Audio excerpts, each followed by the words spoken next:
Welcome back. If you just joined us, our guest on this episode of Question Time is the National Chairman of the Independent National Electoral Commission, Professor Mahmood Yakubu. Don't go away. It's expected that from your experience and your position, that you should have anticipated that the Rivers election was going to throw up some challenge beyond the normal. And what did you do to forestall some of this anticipated challenge? And why is it so difficult to prosecute violators of electoral acts? Well, the first thing we did was the risk analysis. Of course, there were flashpoints in Rivers, the risk analysis. We mapped the states and categorized the entire local governments in three, depending on the color code we assigned to each category. Risk, high risk meaning red, medium risk yellow, and low risk in green. And we shared this experience, this assessment, this analysis we did with the security agencies. On their own part, the security agencies also did their own risk analysis.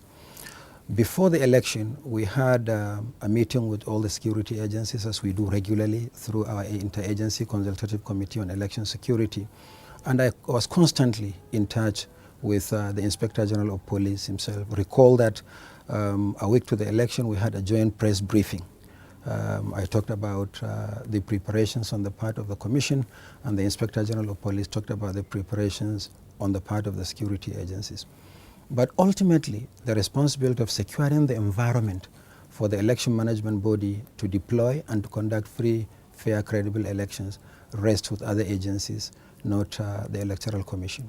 One aspect that I'm really concerned and really worried is the economics of the cost of rerun. From your perspective and from your privileged position as a chairman of INEC, what goes into the cost of this rerun? The cost of rerun after rerun is not actually much. It's the cost of the first rerun. Because by the time you go to the rerun, you would have shed off some of the areas where elections were conducted, so you're only focusing on areas where elections were not conducted. The truth is that elections are expensive anywhere in the world. 80% of the cost of elections actually go into the personnel that conduct elections. I give you an example with Rivers. We recruited over 24,000 ad hoc staff that had to be paid for in the conduct of the elections. We also hire the vehicles to deliver logistics to all the locations. We also do a number of things in the area of voter education, the configuration of the card readers, and what have you. Elections are really expensive. Shouldn't someone be taking responsibility for this rerun, plunging a whole state into rerun, and also in terms of the cost?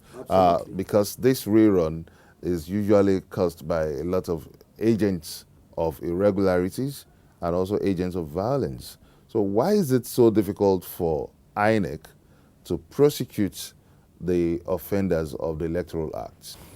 Well, I think it's a mechanism that we need to evolve for dealing with electoral offenders or violators of the Electoral Act. In this country, the Electoral Commission is saddled with the responsibility of prosecuting electoral offenders. But I said this over and over again. You have saddled a commission with the responsibility of prosecuting electoral offenders when it's not properly equipped to discharge that responsibility. For instance, INEC under the Electoral Act is supposed to prosecute electoral offenders, but INEC has no power to make arrests. We have no police. INEC has no power to investigate, so it will not even have the evidence that will lead to prosecution. So this now leads us to similar situations that arose in the past. In 2008, for instance, the Nigerian government at the time decided that something has to be done about elections. They set up a committee chaired by the former Chief Justice of Nigeria, Justice Muhammad Uwais. He made a number of recommendations. One of them is the establishment of the Electoral Offences Commission and Tribunal. 2011, the nation experienced yet another orgy of post-election violence. The government of the day set up the Lemu Committee. Lemu Committee made recommendations. And in one respect, affirmed the recommendation of the Waste Committee by proposing the establishment of an Electoral Offences Commission and Tribunal. A white paper was issued. The Attorney General of the time was directed to take the necessary steps, or the steps necessary to establish the tribunal. But nothing has been done. So as we are now under the law, INEC is supposed to do what it has no capacity to do. Even more interesting for me is that you saddle INEC with the responsibility of prosecuting offenders. But some of these electoral offenders may be our own staff. It is again the principles of natural justice for you to prosecute yourself. You know it's not going to go far. So it is the mechanism, but we are working with the stakeholders and the National Assembly to see if the relevant laws can be amended. How do you find the reports that the resident electoral commissioner of INEC in Rivers State has been fingered in complicity and also have been accused of compromise in this election? Well, in election contests, you hear so many things. I wouldn't like to draw any conclusion. Let the security agencies investigate. But what I would like to assure you, Benga, and assure Nigerians, is that whoever is found liable will be prosecuted.